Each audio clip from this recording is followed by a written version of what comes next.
El testimonio de un converso sobre el poder del cine. Estas películas no se hicieron para enseñar, edificar o persuadir, lejos de ahí. Pero cuando Dios me llevó del Islam a la Iglesia Católica, inesperadamente se convirtieron en herramientas de su providencia. El bloqueo del coronavirus me ha dejado, y a muchos de nosotros, con mucho tiempo libre. He estado haciendo todo lo posible por asegurarme de que mi licencia sea productiva. Rezar, correr, leer, escribir. Incluso he escrito una novela corta. Mantenerme en contacto con amigos, especialmente aquellos de mis días en Nueva York. E incluso construyendo mi mediocre vocabulario en español. Incluso con todo esto, me he encontrado con tiempo libre de sobra. Y así he hecho lo que me resulta natural, ver películas. He amado el cine desde que tengo uso de razón. Cuando era niño, y mis padres se desesperaban por callarme un par de horas, había una solución fácil a la mano: ponerme una de las películas de Indiana Jones o Guerra de las Galaxias. Trilogía original, por supuesto, en la videograbadora. Fui criado como musulmán.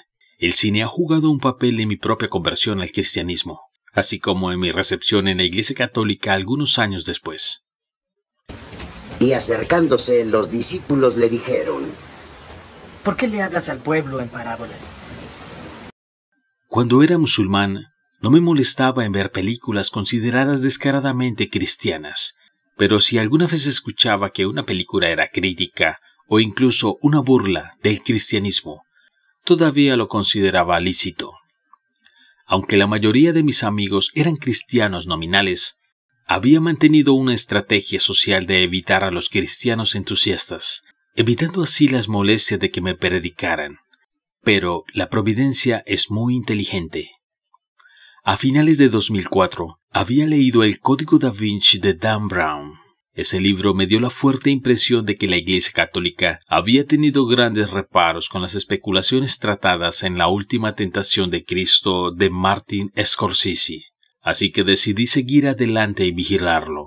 La producción de la película se ejecutó bien, al igual que todas las obras de Scorsese, pero probablemente habría evitado verlo por completo si solo me hubieran advertido cómo me afectaría una escena en particular.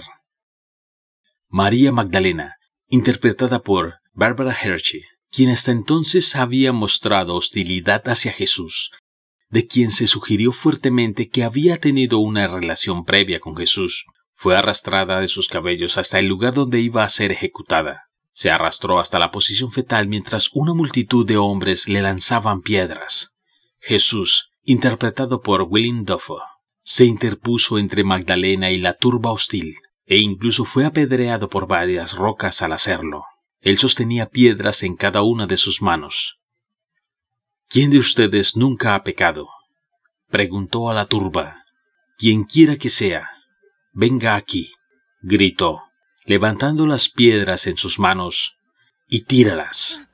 Magdalena, llorando de terror y desesperación, apretó los tobillos de Jesús, pero lentamente, comenzando con uno de los ancianos de la mafia. Los posibles verdugos fueron convencidos de ceder. Durante los días posteriores, no pude quitarme esa imagen de Magdalena, llorando y agarrándose los tobillos de Jesús. Estaba grabado en mi mente. Había escuchado la frase: que el que no tiene pecado arroje la primera piedra. Antes de esa fecha, y admito que la recordaba mejor en un episodio de Los Simpson, y sabía que era de algún lugar de la Biblia, pero nunca busqué activamente aprender su contexto. ¿Pudo el mismo Muhammad igualar una comparación tan profunda?, me había preguntado, habiendo visto a propósito lo que pensé que sería una película anticristiana, recomendada por un libro anticatólico. Sin darme cuenta, tropecé un paso más cerca de aceptar la fe en el Hijo de Dios. Por eso les hablo en parábolas, porque viendo no ven, y oyendo no oyen ni entienden. Mateo 13:13. Había renunciado al Islam en febrero de 2006, después de una crisis existencial. Me bauticé como cristiano en 2007, Después de algunos años como cristiano evangélico, fui recibido en la Iglesia Católica en 2012. Hubo muchas influencias en mi camino. Amigos, especialmente aquellos que tenían prejuicios contra la Iglesia Católica, libros, experiencias, situaciones, viajes, artes, etc. Mi amor por el cine fue, por supuesto, una de esas influencias. Incluso tuve el privilegio de servir en el equipo de ministerio de un grupo de cineastas en la Iglesia Presbiteriana Redentor, la iglesia protestante a la que había asistido antes de convertirme en católico. Dos películas en particular jugaron un papel crucial en mi decisión de convertirme en católico. Como fanático del horror desde hacía mucho tiempo, había amado El Exorcista antes de convertirme en cristiano. Es una película aterradora, no importa cuál sea el credo o la falta de credo de una persona, pero como cristiano nacido de nuevo, uno que, poco a poco, se estaba volviendo cada vez más comprensivo con la visión católica de los sacramentos, había comenzado a interpretar este clásico con una nueva perspectiva. Mi gran conclusión fue que la Iglesia, y solo la Iglesia, tenía, dentro de sus vastos depósitos de sabiduría y conocimiento, todo lo que nuestro conocimiento humano temporal de la medicina y la psicología carecía por completo. La respuesta correcta a lo que había afligido a la pobre Regan McNeil, interpretado por Linda Blair. La respuesta fue pasada por alto y descartada como supersticiosa por la mayoría, incluso el protagonista, el padre, Damien Karras, interpretado por Jason Miller, quien era psiquiatra, se mostró reacio a creer en la probabilidad de posesión demoníaca. La Iglesia antigua tuvo acceso a verdades que el conocimiento mundano falla y se niega a comprender. No pude evitar preguntarme hasta qué punto eso es cierto. El Exorcista es una mirada al infierno, con el poder potencial de asustar a las personas y evitar el mal. Las Flores de San Francisco es una película que tiene un gran poder para inspirar, para despertar el anhelo de santidad del espectador. Un clásico de 1950, del director italiano Roberto Rossellini. No fue tanto una película autobiográfica, con una trama convencional, como una muestra en destellos del personaje del gran santo, particularmente su fantasía y el efecto que tuvo en sus primeros seguidores. Varios de los papeles clave, incluido el del propio San Francisco, interpretado por el hermano Nazario Gerardi, fueron interpretados por frailes franciscanos reales en lugar de actores habituales. La actuación de Gerardi es absolutamente fascinante. ¿Hay alguna otra iglesia que pueda jactarse de haber producido santos de tan alta calidad? Me pregunté al ver la película por primera vez. ¿Hay alguna otra iglesia que pueda enseñar a una persona a usar el mundo como una prenda tan holgada? Esta película, junto con la biografía de Gilbert Keith Chesterton, fue mi introducción a San Francisco, a quien había conocido antes solo como un tipo que se llevaba bien con los animales. Una introducción que no solo me ayudó a persuadirme de convertirme en católico, sino que también a unirme a la orden franciscana seglar después de mi confirmación.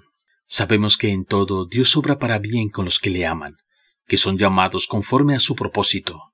Romanos 8:28. Muchas de las películas inspiradoras cristianas que se hacen en nuestros días, como Depósito Celestial, están escritas con conclusiones anticipadas, algo parecido a un personaje principal que acepta a Cristo y hace que todos sus problemas desaparezcan mágicamente inmediatamente después. Los antagonistas en películas como Dios no está muerto a menudo reciben un trato de hombre de paja, y los personajes que ya son cristianos a menudo se convierten en portavoces de sermones. Los cineastas y productores, incluso aquellos con las nobles intenciones de difundir el mensaje del Evangelio, a menudo dan vida a narrativas que equivalen a propaganda, películas que es muy poco probable que atraigan a una audiencia no cristiana. Las películas que han hecho, al menos para mí, lo que muchos cineastas cristianos pretenden hacer, fueron dirigidas por hombres que no eran guerreros de fe reconocidos. Martin Scorsese, quien fue criado como católico, estaba en su cuarto matrimonio de 5 durante el rodaje de La Última Tentación de Cristo. William Friedkin, el director de El Exorcista, Fue criado como judío y se volvió agnóstico más adelante en la vida. Roberto Rossellini, cuyas películas a menudo exploraban los valores cristianos, no era un católico practicante y estaba en medio de un romance con la actriz Ingrid Bergman durante la producción de Las Flores de San Francisco. Ninguno de estos hombres era probable que se ofreciera como maestro de escuela dominical, y sin embargo, cada uno de ellos dirigió una película, con narrativas completamente inmersas en asuntos de fe, que me ayudó a llevarme a misa todos los domingos. Todo demuestra que la providencia es realmente muy inteligente. Y aquí estoy, todavía con mucho tiempo libre, sopesando una gran pregunta en mi mente. ¿Qué voy a ver a continuación?